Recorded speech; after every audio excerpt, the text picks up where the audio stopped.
Mendan ko'pchilik savol bilan murojaat qilishadiki, meni 20 ming pulim bor, qanaqa mashina olsam bo'ladi? Elektromobil olsam bo'ladimi, gibrid olsam bo'ladimi, benzin olaymi, crossovermi, sedanmi? Lekin hozir men sizlarga 2025-2026-yilda ishlab chiqarilgan mana bu GAC Aion S Plus versiyasini ko'rsataman. Chunki bu avtomobil 100% elektromobil, narxi esa 21 ming dollar. So'mda hozirgi o'rtacha narxi 252 million so'm. Ko'ringlarchi, avtomobil elektromotori bitta 505 km zapas xod beradi batareykasiga va bu avtomobil yangi. Bundan tashqari juda ko'p bonuslari va skidkalari yana bo'lishi mumkin. Xudo xohlasa, nasib inshaalloh. China Motors'daman. China Motors'da avtomobil bundan avval sizlarga Jack G7 avtomobili 1.5 turbo variator korobkalik avtomobilni ko'rsatgan edim. Endi sizlarga GAC Aion S Plus ni ko'rsatay. O'zi GAC Aionda 3 xili bo'lar ekan.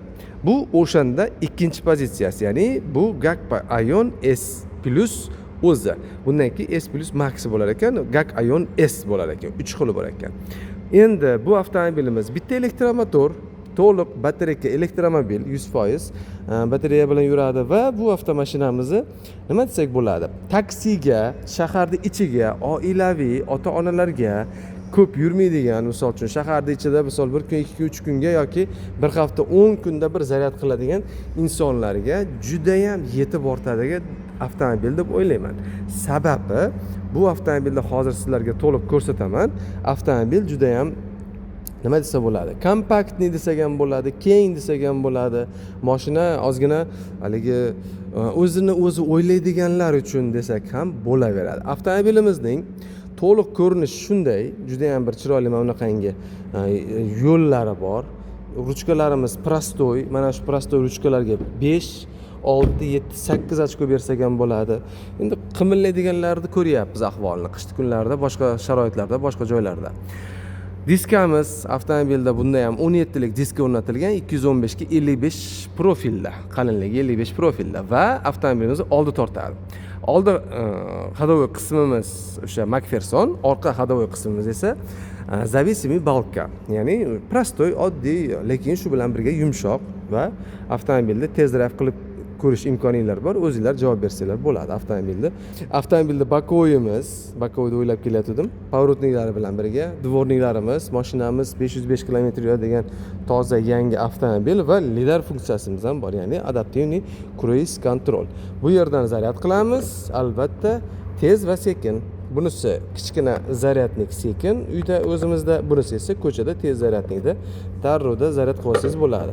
Zaryad narxlari elektrda 1 kilovati hozir 2200 so'm, 2300 so'm, 2000 so'm, ba'zi bir joylar skidkalari bilan 1000 so'm, 1500 so'm, 1200 so'm. Avtomobilimiz material bilan koja aralash sizeniyamiz bor. Avtomobilda Isofix bor va mana bunaqangi akkuratniy, приятный ishlangan. Buni o'rtasi ochilmas ekan.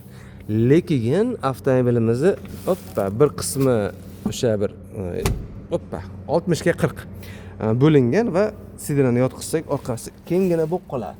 Va mashinamizda bu yerda USB, orqasi keng, bu yerda telefon uchun joy. Mana bunday qilib chiqib ko'radigan, ko'rsatadigan bo'lsam, tizzamdan keyin anchagina bor. Mana shuncha bor ekan.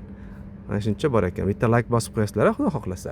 Endi kolonka, eshiklarimiz, bu eshigimiz qo'limiz turadigan joylari koja ekan. Chiroyli mana bunaqangi chuqur nimalari bilan, yo'laklari bilan birga bu yerga bemalol 1.5 litr, 2 litr baklashga kirib ketadi avtomobilimiz va yaxshi. Keng, ancha keng, yaxshi. Menga yoqdi. Tepamiz lyuk, svetilnik va o'sha qo'limizni ushlashimiz uchun imkoniyati bor joy, sharoiti bor joy. Keyingisi avtomobilda oldi qismi qanaqa? Oldi sizenamiz mexanический regrovka bo'lyapti. Mana bu ham material aralash koja, undan katta, ancha keng. Oynaklarimizni bloklab qo'yishimiz, sentr zamogimiz, bokovoylarimiz elektricheskiy, tepamiz chiroyli mana bunaqangi dekorativ plastik, prostoy plastik, qattiqroq, lekin qo'limiz qo'yib ketadigan joyimiz koja. Ancha chiroyli koja. Bunda ham xuddi shunaqa uklonasiga o'sha 1.5 metr baklashganimiz muammosiz kirib ketaveradi eshigimizga. Kolonkamiz bor. Mana meni o'zimda o'sha normada o'tiribman. Oyog'im tekkanida yurib ketdi. Kalitni avtomashinani o'ziga qo'yib qo'ygan edim. Endi bu kalitni men sizga bunday qilib ko'rsatib qo'ya qolay. ko'ryapsizlar, qulflash, ochish, mashinani qizdirish va zaryad va avtomashinaning orqasini ochish funksiyalari bilan ikkita bir xil kalit. Ikkalasi ham o'sha sezadigan datchiklik maxsus yaxshi kalitlar. Bu yerga tikkasiga telefon qo'ysa ham bo'ladi, bu yerga yotqizib telefon qo'ysangiz ham bo'ladi, bu yerga esa podstakanniklar. Stakan qo'ysangiz bo'ladi, bu yoqqa pul qo'ysangiz bo'ladi. Nasib inshaalloh, Xudo xohlasa. Bu yerimiz yumshoq, bu yerimiz qattiq, bu yerimiz qattiq, bu yerimiz yumshoq. Dekoratsiyalardan. Bu yerdan orqani ochsa bo'ladi va faralari ko'tarib tushirsa bo'ladi. Rulga yetib keldik. Rulimiz ko'tarilib tushiriladigan, ichkariga kirmas ekan. Faqatgina ko'tarilib tushiriladi mexanicheski. Tablodan ko'rishimiz mumkin, mashinamiz 38 km odo, ya'ni polnisti. Bu yog'imizda o'sha skorostimiz, zaryad berishi, bu yoqda расход qilishi. Bu yerda esa o'sha tezligimiz. Barcha hamma passajirlarimiz kim o'tirsa, sizenada datchik bor mashinani, remen taqilgan, taqilmaganini aytib turadi. Audio sistemamiz mana bunaqangi 12.5 dyumlik, mana bunaqangi nima deydi, pribor panel bilan qo'shilib ketgan versiyasi. Buni katta audio sistema, alohida audio sistemaligi ham bor. Xudo xohlasa, ekranda ko'rsatib qo'yapman. Keyin, qani, bismillah. Mana ko'ryapsizlarmi, ko'chirmaslikning oqibati. Bunday qilsangiz, mana bu yerda yangi mana bunaqangi audio sistemani boshqarish funksiyalari chiqadi. Bu yoqda esa cruise control. Ya'ni avtomobil yurib ketayotganda o'sha tezligini sekinlatib, tezlatib yursangiz bo'ladi. Plasmas ekan, koja emas, lekin yaxshi bo'ladi. Chidasa bo'ladi. Bu yerda yana bitta joyimiz bor, otsek pastda. Bu yerda zaryadnik uchun joy, kabel uchun va mana bu tarafdan ko'rsatadigan bo'lsam, bu yerda перекрутитель deymiz-ku. Mana ko'ryaptimi? Перекрутителimiz ham bor. Ichida перекрутитель yo'q. Unga antradar yoki birorta narsa qo'ysangiz bo'ladi. O'zida adashmasam hozircha biror narsa ko'rinmayapti. Zadniy vid kamera ham bo'lishi kerak mashinada agar men bunday qiladigan bo'lsam. Mana. Zadniy vid kamera bor, selektorimiz qo'limizda. Bu yoqda knopkada emas, bu yoqda esa o'sha avtomatik dvorniklar bilan поворотникlar va svet chirog'imizni yoqib o'chirish funksiyalari hammasi shu yerda. Keyin mana sensorlarimiz ham bor. Necha santimetr yaqinlashib uzoqlashayotganini ko'radi. Pastga tortadigan bo'lsam drive va bu avtomashinani ustini bosadigan bo'lsam, mana bu ustini bosadigan bo'lsam, parkingga tushadi. Keyin yana bitta funksiyani aytib qo'yay. Mana eshigimiz ochiq. Mana keling, mana sekin salondamiz va oyog'im sizlarga bilinishi uchun. Hozir mashina parkovkada turibdi. Buni pastga tortdim, drive-ga o'tdi.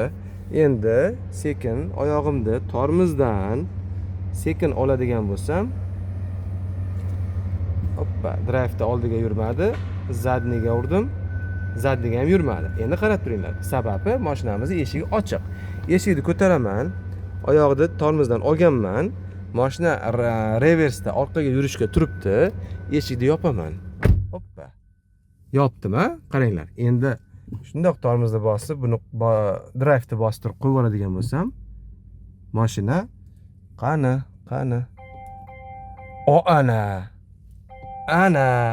Ana gazni bosyapman. Remen taqmasang yurmayman deyapti. Qarab turing. Revers. Remen taqmasang yurmayman deyapti.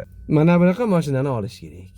Mana bu mashina 5 yil passajirni ham o'tirganda remen taqishga majburlaydi va yuradi. Va aynan mana shu texnologiya, aynan mana shu qoida, rejim, tartib insonlar hayotini saqlab qoladi deb o'ylayman. Shaxsan men o'zimdan kelib chiqib, boshqalardan emas, o'zimdan kelib chiqib. Hoppa. Endi qarab turinglar. Hozir zo'r bir narsa bo'ladi. Hozir qarab turinglar. Hop. Ochildi. Mana ochdim. Remen taqildi. Qarab turinglar.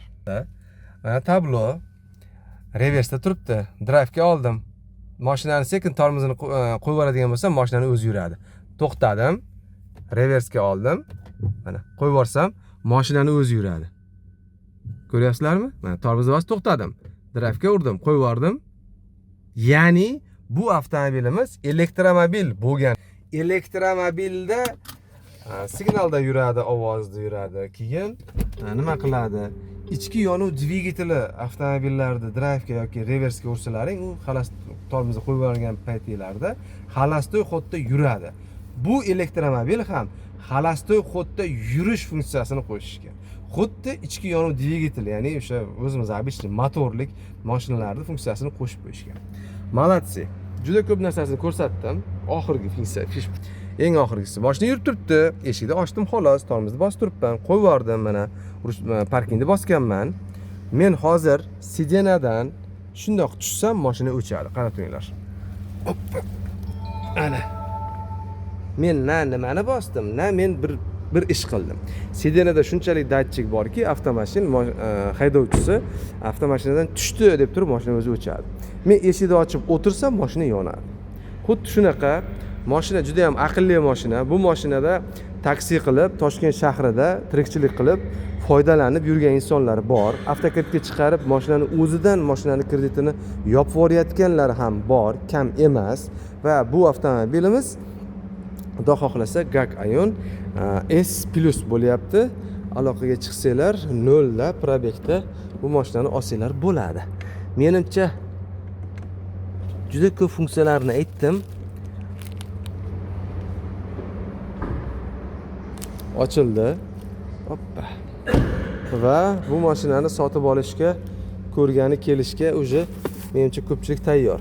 3 kilovatlik zaryadnik o'zi bilan birga, podnomer poliklar o'sha zavoddan tashlangan va juda ham keng orqa salonimiz. Buni tagida esa nimalar bor degan savolga qo'shimcha joy bor xolos va qo'shimcha bir ikkita narsalar bor.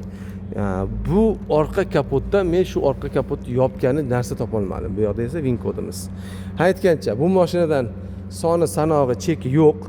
Aloqaga chiqsanglar, gaplashsanglar, mashinani borib tanlab skladdan o'zingizlarga xohlagan ma'qul kelgan variantini va o'sha VIN kodni yozib sizlarning nomingizlarga chiqarib berishadi. Ya'ni China Motorsdagi akalarimiz, xudo xohlasa. Bu nima edi? Bu far edi. Tak, bunday qilsak margat qilish kerak. Hozircha yo'q. Yurmayapti. Men svetini yoqmoqchi edim. Mashinani svetini yoqmoqchi edim. Sizlarga mashinani avarikasini ko'rsatgani mana avarika. Bu bunday qilsak mashina yuryapti. Mana sveti yongan. Mana margat yurgan mahalda qilyapti. Yoqib qo'ydim. Bu dvornik emas. Mana dvornik ustiga burilayotganda va buni ustidagi suv sepish ekan. Endi qarab turinglar. Mashinadan o'chib qolyapti-da. O'chib qolyapti, lekin avarika yoniq. Mana. Mana bunaqangi dizaynni ko'rsatmoqchi edim sizlarga. Ma'qulmi? Menga ma'qul. Yaxshi. $21,000 avtomobil. Yangi elektromobil. Yo'mkislari hali ishlamagan ham bo'ladi. O'zingizlar zaryad qilib uylarda agar solnechniy panel bo'lsa tekinga yurasizlar, xudo xohlasa. Yo'q, agar uyda davlatdan o'rnatib, davlatdan elektrni zaryad qilib yuradigan bo'lsalar, bunga alohida bitta nima o'rnatib olasizlar? Nima deydi? Счетчик, hisoblagich o'rnatib olasizlar. Shu bilan avtomashina tayyor sizlarga arzon skidka narxda bemalol mashinani boshqarib yursanglar bo'ladi. Menga ma'qul. $21,000 ga 0 avtomobil, elektromobil deganlarga marhamat, kelinglar, ko'ringlar, sotib olinglar. Va boshqa avtomashinalar bo'lsa, trading xizmati, manzil yoki boshqa savollar, mashinaning tez drayvi, bularni hammasiga ekrandagi raqamlarga aloqaga chiqinglar. Ismim Muhammadjon. Sizlarga GAC Ion S+ ko'rsatdim va JAC G7 avtomobilini ko'rsatdim. Qaysi biri ma'qul kelgan bo'lsa, o'shalarni sotib olishlar mumkin. Like bosib qo'yasizlar, ko'rishamiz.